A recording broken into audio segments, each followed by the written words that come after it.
What is up, Diecast racing fans?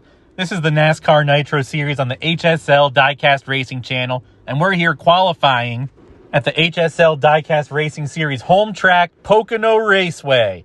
That is right. Just 2 races left to go of the season before the mail-in tournament starts. Let's give it up for everybody who's signed up already, everybody else who's going to sign up. Let's hear it for our points leader, Ross Chastain. He's going to kick off this qualifying session. The gates are down. Gets an okay start off the bat. The split turns are back, and he doesn't lose a lot of speed sailing through those. Goes to the high side coming into turns 2 and 3, slides a little bit, and that is a 1084.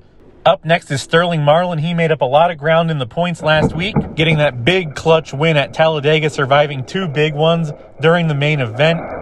Watching Ross Chastain crash out early in the seconds race. And that is a 928, a good second and a half faster than Chastain. Now up next is Johnny Benson, currently sitting 3rd in points. The gates are down, not much pushback, comes out of the split turn pretty smooth, into turns 2 and 3 on the high line and loses a lot of momentum there. That is an 1196. Not very impressive, maybe his car showing a bit of wear and tear. Now up next is Kulwicki, the last of the 4 drivers still mathematically eligible for the championship. He's going to need a lot of luck to get it, though. He's going to need a 1 in a million Hail Mary scenario to capture it. And a lot of stuff to go his way that he can't control, but he does his part. That is a 987, currently good for second. And now it's Jimmy, our Daytona 500 winner, the very first race winner on this channel, and he was eliminated last week by virtue of his DNF. Been quite inconsistent all season. That's an 11 flat. Now up next is Todd Bodine, having the worst luck of the series. He's had good qualifying runs, led tons of laps. He even has a win this season in one of the longest events, ironically, because he's had a lot of last lap DNFs. He's been on the receiving end of a lot of other people's mistakes. And to turn that luck around, he runs a 1059. And up next is Kaz Grala, stormed onto the scene midway through the season after a slow start. Has cooled down a bit, eliminated from the championship last week after DNFing. And he slides near the finish line. That's going to cost him some time. That's a 1075. And up next is Johnson Jr., the first fan commissioned car. He wanted a red number 11. That's what I got him. Of course, we grabbed the win at the short track and came in second at the Pepsi 400 after putting on a highlight reel show in the segments. That is certainly not his best effort, a 1081. And up next is Richard Petty. He's starting to turn his season around after a long DNF streak in the middle of the year. And he gets a little squirrely right there. Gets on 2 tires, but he recovers. Slides onto the wall. Squeaks across the line with an 1175. More than likely he's going to be getting in on points. And up next is Ricky Craven, the other rubber-tired car in the series, and one of the big reasons we're not doing the top 12 in points things next year for either the stocks or the mods is this casting has downward spiraled hard. Got 2 top 5s in the first 3 races, but now he simply goes to the 3rds race every week, and that's a 15:16, by far the slowest time we've had here. And 11th in points is Bill Elliott. The last car locked in on points because Pete Hamilton is still in the top 12 in points, and his car is too damaged to roll down the track. Bill Elliott runs a 1053. And up next is Bubba Wallace, the driver currently 13th in points. If he has a good qualifying run here, should lock him into the finale. But he gets a slow start out of the gates and loses all of his momentum going into turn 2 and out of turn 3. That is a 1409. I highly doubt he'll get in with that. Much like D Driver and his teammate Jimmy, which I still don't know which Jimmy that is. Maybe it's Jimmy Kimmel or Jimmy Fallon. Those cars have really fallen off in the last couple runs. I believe they're cooked. Up next is Jeff Fuller. He sort of spins out heading into the finish line, but crosses the line on his wheels. That's an 1150.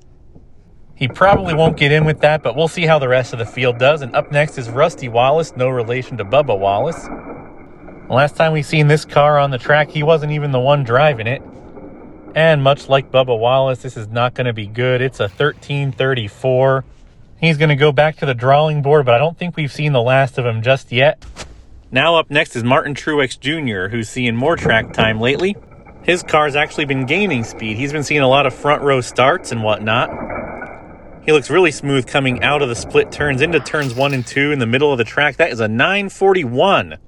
Right now, that is second to only Sterling Marlin, one of the 2 major championship contenders. And now we have E. Marshall. He showed some surprising speed in the early parts of the season, but as of late, he's seen nothing but DNQs and DNFs. And right now, it's not looking too good for him. Loses a lot of speed in the split turns, and he gets sideways heading to the finish line. That might have taken up any chance he had of making the race. That's an 11-7. And now it's everybody's favorite party crasher, Vinny Oonce Nightlife. This is actually Vinny's last race in that car. He'll have a different car for the finale because I found out that car is actually worth quite a bit of money in that condition. But boy, is it fast. That's a 993. It basically guarantees him a starting spot on the front row. Now up next is Ricky Rudd. And he just flies out of the start gate like someone fired him out of a gun. Heads into the split turns and looks like he got up on 2 wheels for a split second, but that didn't slow him down very much. That is a 982. That's even faster than Vinny Nightlife. I believe that's good for third as it sits. And now here's his teammate Jeremy Mayfield. Identical castings, different paint schemes. And look at him fly down the split track. I can barely finish my sentence, and he's already finished his lap. That is a 9 seconds flat. He is literally 100th of a second from breaking the 9-second barrier. He just smashes the pole time his other teammate Sterling Marlin had set. Just in time for the last of the 90s Hot Wheels teammates, David Green, to go down for his lap. And he runs a 1075, a bit off pace from all the other similar cars. And up next is D Driver. He hasn't qualified in quite a while. Lots of disappointment this season. Tons of potential, but also a lot of choking, too.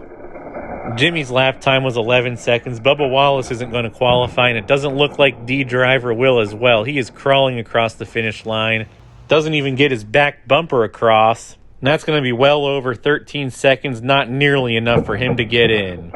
And up next is Elmo Langley, coming off of his very first career main event appearance. Got there after surviving a seconds race straight out of the Mad Max movies and actually challenged for the lead for a bit. He runs an 1181, close but no cigar, with only a couple cars left. We now have Ryan Blaney saved his season by getting the pole in the last race. Didn't last very long on the track, but he's at least here to stick it out to the finale. His inconsistent year continues. That is a 1204. He won't be racing. Now it's time for Matt Kenseth to make his run, and he's actually improved quite a bit the last couple races. Finished the Daytona, got his first main event appearance at Talladega before getting caught up in the big one, and we'll see what he can do here. He runs a 936. That is a 936. He'll be starting third. As it sits right now, only 2 cars left to go. We got Swerve and Irvin coming down. He's had a couple of seconds races so far in his new car. Looking pretty smooth coming out of the split turns, but comes out of turns 2 and 3 at an odd angle, and that's an 1135. He'll get in, but just barely. And here's our last car of the day. Morgan Shepherd is back after his car exploded during a qualifying run earlier this year on the straightaway. He's back with a new car, and he wants to work his way out of last place in points before next season. Just a matter of pride, I guess. And he's going to do it. That's a 1044. That is good enough for an 8th place starting spot. As you can see, the rest of the field here, your pole sitter, Jeremy Mayfield, Sterling Marlin, championship contender, starting in second. He'll have Ross Chastain behind him. It'll be the second race in a row that the 2 major championship contenders are part of the same segment. And if you look, we have 0 DNFs. We had 0 DNFs in all of qualifying. That has to be a first for the NASCAR Nitro Series. So is a record low, only 3 drivers getting in on points. This is really shaping up to be a hyper-competitive race, and this could be anybody's race. A lot of fast cars like Kaz Grala, Richard Petty, David Green had spotty qualifying runs. And don't forget to leave your pick for who wins in the comment section. If you guess right, you'll get a Hot Wheels car mailed to you at the end of the season. And if you want to see your own cars on my channel, hit that link to the series Redline Derby page in the description. The first race we're going to film on January 31st. As it sits right now, there's going to be a lot of field fillers in the stock series due to more interest in the modified series.